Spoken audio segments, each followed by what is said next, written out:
Hello बच्चों, let's see this question and the question says the mass number of a nucleus is. ठीक है, यहां पर हमसे बोला गया always less than the atomic number, always more than the atomic number, sometime equal to the atomic number और sometime more than and sometime equal to its atomic number.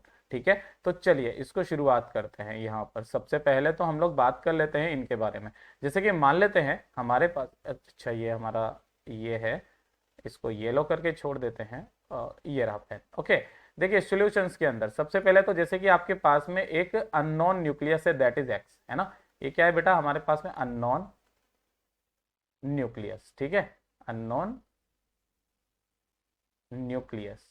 ठीक है बेटा, ये है हमारे पास में। जैसे कि यहां पर जो हम लोग लिखते हैं दैट इज जेड, है ना, दैट इज एटॉमिक नंबर। ठीक है, ये क्या है बेटा, हमारे पास में एटॉमिक नंबर। ए जो होता है दैट इज हमारे पास में ये मास होता है। ठीक है, मास नंबर एटॉमिक नंबर मैं यहाँ लिख देता हूँ।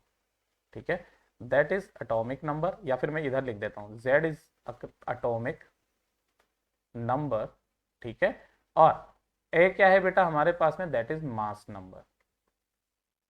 ओके, ये चीज दी गई है। अब मैं आपको एक एग्जांपल बता देता हूं। आपने कभी ये चीज देखी है 1:1, है ना। यानी कि देखिए z इक्वल है और ये भी इक्वल है, और इसी के साथ में अगर आपने 1:2 भी देखा होगा, है ना। ये हमेशा ज्यादा होता है, लेकिन कभी भी आपने इसको कम नहीं देखा होगा।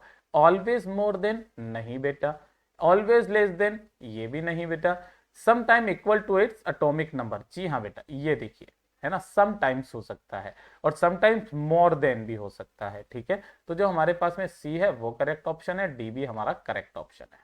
ठीक है, तो यहां पर जो हमारे पास में ये सी और डी जो हो जाएंगे इसके करेक्ट ऑप्शंस हो जाएंगे। Hope you understood it well, all the very best.